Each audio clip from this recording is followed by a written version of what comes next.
दोस्तों, आज जो बात मैं कहने जा रहा हूं वह किसी को अच्छा महसूस कराने के लिए नहीं है। यह वह समझ है जिसे अगर तुमने अपने भीतर बैठा लिया तो तुम्हारा शत्रु तुम्हारे सामने खड़ा रहकर भी लड़ नहीं पाएगा। वह चाहे जितनी चालें चले, जितनी जहर भरी बातें करे, अंत में थक कर वहीं घुटनों तक आ जाएगा। क्योंकि असली लड़ाई बाहर नहीं, दिमाग में लड़ी जाती है। और जो आदमी अपने दिमाग को सुरक्षित रख लेता है उसे कोई भी हरा नहीं सकता। चाणक्य कहते थे कि युद्ध जीतने के लिए शोर नहीं चाहिए, समझ चाहिए। और आज की दुनिया में शोर बहुत है, समझ बहुत कम।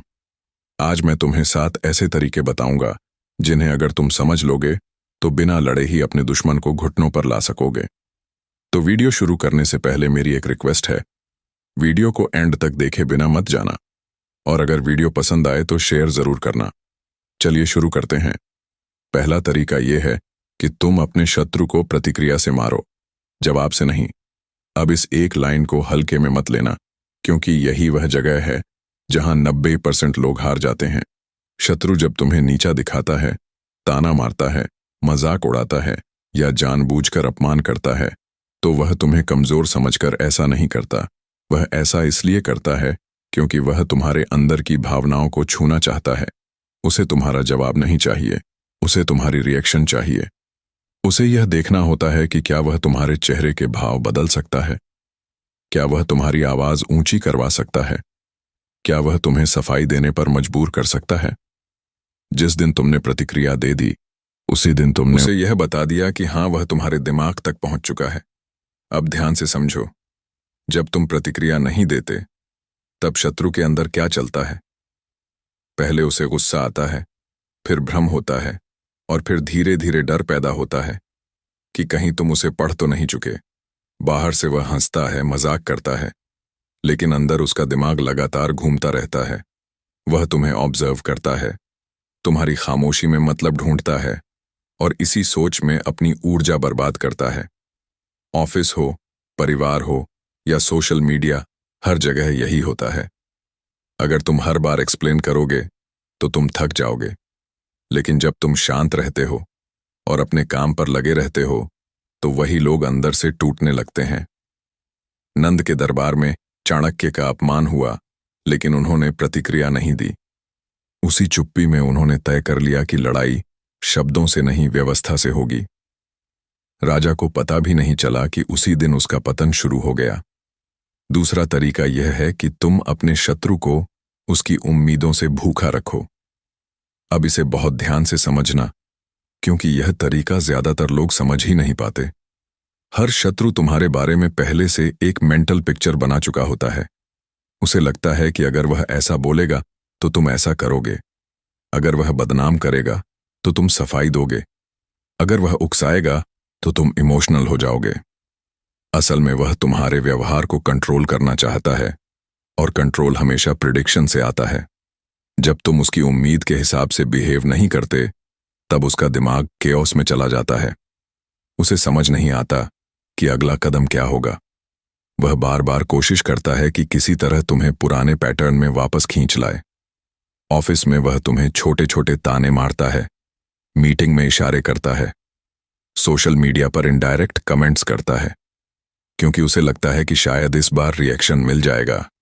लेकिन जब बार बार कोशिश करने के बाद भी उसे कुछ नहीं मिलता तो फ्रस्ट्रेशन शुरू होती है, और फ्रस्ट्रेशन इंसान को जल्दबाज बना देती है। अब वह बिना सोचे बोलेगा, बिना सोचे लिखेगा और बिना सोचे रिएक्ट करेगा। यही वह जगह है जहां वह खुद अपनी इमेज खराब करता है और तुम बिना कुछ किए साफ दिखने लगते हो। तीसरा तरीका यह है कि तुम खुद को इतना व्यस्त और मूल्यवान बना लो कि शत्रु तुम्हारी जिंदगी में जगह ही ना बना पाए। यह तरीका बाहर से देखने में सिंपल लगता है, लेकिन असल में यह सबसे पेनफुल तरीका है शत्रु के लिए। जब तुम अपने काम में, अपने लक्ष्य में और अपने विकास में डूब जाते हो, तब शत्रु को यह एहसास होता है कि वह तुम्हारी जिंदगी में इररिलेवेंट होता जा रहा है। और किसी भी ईगो वाले इंसान के लिए सबसे बड़ी सजा यही होती है कि उसे महत्व ना मिले। अब वह चाहता है कि तुम डिस्ट्रैक्ट हो जाओ। वह चाहता है कि तुम उसकी बातों पर ध्यान दो, क्योंकि जब तक तुम रिएक्ट करते रहोगे तब तक वह खुद को पावरफुल महसूस करता रहेगा। लेकिन जब तुम अपने रास्ते पर लगे रहते हो, तब उसे यह महसूस होता है कि उसकी मौजूदगी का तुम पर कोई असर नहीं पड़ रहा। धीरे धीरे यह एहसास उसे अंदर से खाता है। वह खुद से सवाल करने लगता है कि आखिर उसकी बातों का असर क्यों नहीं हो रहा। यही सोच उसे कमजोर बनाती है। चौथा तरीका यह है कि तुम शत्रु को उसके ही कर्मों के जाल में फंसने दो। यह तरीका बहुत पेशेंस मांगता है। जो इंसान दूसरों को नीचा दिखाने की आदत बना लेता है, वह ज्यादा देर तक खुद को संभाल नहीं पाता। वह ज्यादा बोलेगा, ज्यादा सफाई देगा, ज्यादा जस्टिफाई करेगा, क्योंकि उसे हर हाल में सही दिखना होता है। जब तुम चुप रहते हो, तब वह खुद को साबित करने की कोशिश में खुद ही उलझता चला जाता है। ऑफिस में लोग धीरे धीरे उसकी बातों में गैप्स देखने लगते हैं। एक दिन वह कुछ और बोलता है, दूसरे दिन कुछ और। सोशल मीडिया पर उसका ऑब्सेशन साफ दिखने लगता है। और सबसे बड़ी बात, जब तुम कुछ नहीं कहते, तब लोग खुद कंपेयर करना शुरू कर देते हैं। यही वह स्टेज होती है जहां शत्रु खुद अपने बनाए जाल में फंस जाता है। पांचवा तरीका यह है कि तुम सीमाएं तय करो, लेकिन बिना शोर मचाए। यह तरीका बहुत प्रोफेशनल मैच्योरिटी दिखाता है। सीमाएं चिल्लाकर नहीं बनाई जाती। सीमाएं रोज के व्यवहार से बनती है। जब तुम बार बार एक ही तरह का शांत, रिस्पेक्टफुल और फर्म व्यवहार करते हो, तब सामने वाला समझ जाता है कि यहां ज्यादा आगे बढ़ना ठीक नहीं है। ऑफिस में वह तुम्हें कैजुअल लेने से पहले सोचता है। घर में बोलते समय शब्द तौलता है। सोशल मीडिया पर कुछ लिखने से पहले रुकता है। यह हेजिटेशन धीरे धीरे उसके अंदर अग्रेशन को खत्म कर देती है, क्योंकि उसे समझ आ जाता है कि यहां उसे इमोशनल रिएक्शन नहीं मिलने वाला। छठा तरीका यह है कि तुम अपनी ऐसी छवि बना लो कि शत्रु हमला करने से पहले ही थक जाए। यह तरीका समय लेता है, लेकिन जब बनता है तो बहुत असरदार होता है। जब लोग जानते हैं कि तुम इम्पल्सिव नहीं हो, हर बात पर रिएक्ट नहीं करते और सोच समझकर चलते हो, तब वे तुम्हें हल्के में नहीं लेते।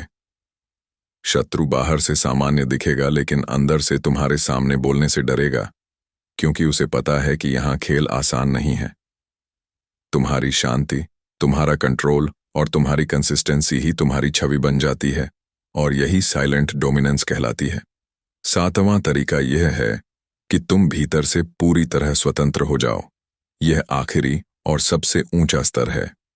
जब तुम्हारा आत्मसम्मान किसी की राय, तारीफ या निंदा पर डिपेंड नहीं करता, तब शत्रु के सारे हथियार बेकार हो जाते हैं। अब वह चाहे जितना बोले, तुम हिलते नहीं, और जब कोई इंसान तुम्हें हिला नहीं पाता, तो वह अंदर ही अंदर हार मान लेता है। यही वह स्थिति है जहां शत्रु बिना लड़े सच में घुटनों तक आ जाता है, क्योंकि उसकी लड़ाई ही खत्म हो चुकी होती है। दोस्तों, यही वे 7 तरीके हैं जिनसे बिना आवाज ऊंची किए, बिना लड़ाई किए शत्रु को झुकाया जाता है। यह कोई कहानी नहीं, यह व्यवहार की वह कला है जिसे समझ लेने वाला आदमी जिंदगी में बार बार नहीं हारता। याद रखो, असली शक्ति शोर में नहीं, नियंत्रण में होती है। अगर यह वीडियो तुम्हें सोचने पर मजबूर कर गया हो, अगर इसमें कही गई एक भी बात तुम्हारे जीवन से जुड़ी लगे, तो चैनल को सब्सक्राइब जरूर करो, क्योंकि यहां बातें अच्छी लगने के लिए नहीं, मजबूत बनाने के लिए होती है। वीडियो को लाइक करो, शेयर करो, ताकि यह समझ उन लोगों तक भी पहुंचे जिन्हें इसकी सबसे ज्यादा जरूरत है।